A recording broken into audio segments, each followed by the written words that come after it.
ഇല്ല. ഈയൊരു വാർത്ത ഒരു ഫുട്ബോൾ ആരാധകനും തൃപ്തിപ്പെടാൻ സാധിക്കുന്നില്ല. ഹൃദയത്തെ നടുക്കും വിധമായിരുന്നു റയൽ മാഡ്രിഡ് ആ പ്രസ്താവന പുറത്തുവിടുന്നത്. സാബിയെ റയൽ മാഡ്രിഡ് സാക്ക് ചെയ്തിരിക്കുന്നു. അപ്രതീക്ഷിത വാർത്തയുടെ ഷോക്കിലാണ് റയൽ മാഡ്രിഡ് ആരാധകരും ഫുട്ബോൾ ലോകവും. Super Copa D España final മത്സരത്തിൽ ബാർസലോണയോടേറ്റ 3-2 പരാജയത്തിന് പിന്നാലെയാണ് ഒഫീഷ്യലായി റയൽ മാഡ്രിഡ് ഇക്കാര്യം പുറത്തുവിടുന്നത്.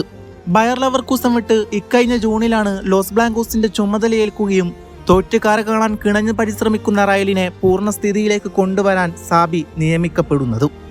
റയൽ മാഡ്രിഡ് പോലുള്ള ഒരു ക്ലബിന്റെ പരിശീലക സ്ഥാനത്ത് സാബി അലൻസോ എത്തുമ്പോൾ അതൊരു സാധാരണ നിയമനമായിരുന്നില്ല. ക്ലബിന്റെ മുൻ ഇതിഹാസ താരമായിരുന്ന ഒരാൾ ആധുനിക ഫുട്ബോളിലെ ഏറ്റവും തന്ത്രപരമായ പരിശീലകരിൽ ഒരാളായി വളർന്ന് റയലിന്റെ ഹെഡ് കോച്ചായി എത്തുമ്പോൾ ആരാധകരുടെ പ്രതീക്ഷകൾ ആഘോഷത്തോളം ഉയർന്നിരുന്നു. എന്നാൽ ടീമിനെ കരകയറ്റാൻ സാബി തീർത്തും പാടുപെട്ടു എന്നതാണ് ശരി.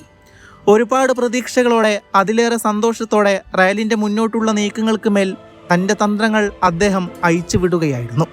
സാബിയുടെ കീഴിൽ റയൽ മാഡ്രിഡ് കൂടുതൽ കൺട്രോൾ ബേസ്ഡ് ഫുട്ബോളിലേക്കാണ് നീങ്ങിയത്. പന്ത് കൈവശം വെക്കുന്ന സമയം വർദ്ധിപ്പിക്കുക, മിഡ്ഫീൽഡിലേക്ക് കളി നിർമ്മിക്കുക, അനാവശ്യ ലോങ് ബോളുകൾ ഒഴിവാക്കുക, ഇതൊക്കെയായിരുന്നു അദ്ദേഹത്തിന്റെ പ്രധാന ലക്ഷ്യങ്ങൾ.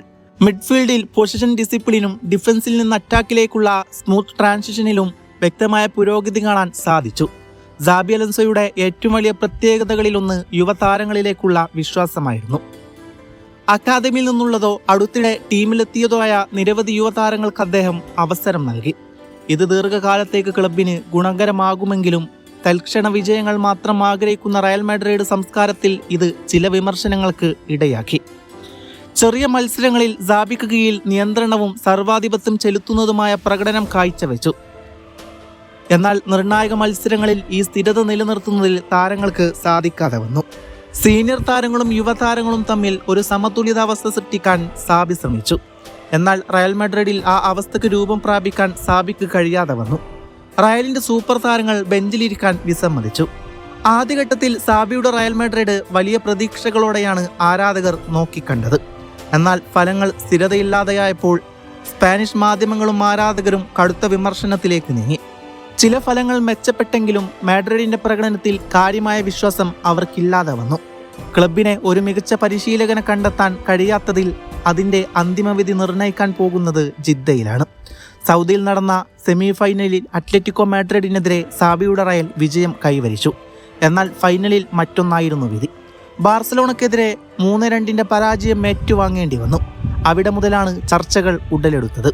34 മത്സരങ്ങൾക്ക് ശേഷം ആഞ്ചലോട്ടിക്ക് പകരക്കാരനായി എത്തിയ സാബിയുടെ ഇരിപ്പിടം തെറിക്കുകയാണ്. 6 പരാജയങ്ങൾ, 4 സമനിലകൾ. ഇത്രയും മത്സരങ്ങളിൽ നിന്ന് 76 ഗോളുകളാണ് സാബിക്ക് കീഴിൽ റയൽ മാഡ്രിഡ് അടിച്ചുകൂട്ടിയത്. അതിൽ 24 എണ്ണം കൺസീഡ് ചെയ്തു. റയലിന്റെ പരിശീലക സ്ഥാനത്ത് നിന്ന് പുറത്താക്കപ്പെട്ട സാബിക്ക് എംബാപ്പെ ഇൻസ്റ്റഗ്രാമിൽ ഇങ്ങനെ സന്ദേശം എഴുതി: നിങ്ങൾക്ക് കീഴിൽ കളിച്ച കാലം വളരെ ഹ്രസ്യമായിരുന്നു. പക്ഷേ നിങ്ങൾക്ക് കീഴിൽ കളിക്കാൻ കഴിഞ്ഞതിലും നിങ്ങളിൽ നിന്ന് പഠിക്കാൻ കഴിഞ്ഞതിലും ഞാൻ സന്തോഷവാനാണ്. ഫുട്ബോളിനെ കുറിച്ച് വ്യക്തമായ ധാരണയുള്ള ഒരു മാനേജർ എന്ന നിലയിൽ ഞാനെന്നും നിങ്ങളെ ഓർക്കും. ഇതായിരുന്നു എംബാപ്പയുടെ വാക്കുകൾ. സാബിയെ സാക്ക് ചെയ്തത് പല ആരാധകർക്കും തൃപ്തിപ്പെടാൻ കഴിയുന്നില്ല. അയാൾക്കിനിയും സമയം കൊടുക്കണമായിരുന്നു. ഒരു ഹ്രസ്വ കാലയളവിനുള്ളിൽ നിങ്ങൾ അയാളെ അളന്നു. തീർത്തും റയൽ മാഡ്രിഡ് ചെയ്തത് വളരെ മോശമാണ്. സാബി ടീമിൽ ഓരോ താരങ്ങളെയും നിയന്ത്രിച്ചും ആത്മബന്ധം പുലർത്തിയും വരികയായിരുന്നു. പെടുന്നതിനെയുള്ള ഈ നീക്കം ടീമിനെ ബാധിക്കുമെന്നാണ് പലർക്കും പറയാനുള്ളത്. പുത്തുലയും മുമ്പേ വാടിപ്പോയ വസന്തമെന്നല്ലാതെ മറ്റെന്താണ് ഞാൻ വിശേഷിപ്പിക്കേണ്ടത്? പരസ്പര സമ്മതത്തോടു കൂടിയാണ് ഈയൊരു ബന്ധം വിച്ഛേദിക്കപ്പെടുന്നതെന്ന് ഒരു ഹ്രസ്വ പ്രസ്താവനയിൽ പ്രഖ്യാപിച്ചു. ക്ലബിന്റെ പ്രസ്താവനയിൽ ഇപ്രകാരമാണ് പറയുന്നത്: റയൽ മാഡ്രിഡും സാബിയും തമ്മിലുള്ള പരിശീലക സ്ഥാനം പരസ്പര ഒത്തുതീർപ്പിനാൽ റയൽ മാഡ്രിഡ് ഹെഡ് കോച്ച് എന്ന നിലയിൽ അദ്ദേഹത്തിന്റെ കാലാവധി കഴിഞ്ഞിരിക്കുന്നു. പക്ഷേ അവിടം കൊണ്ടൊന്നും ഒന്നും അവസാനിക്കുന്നില്ല.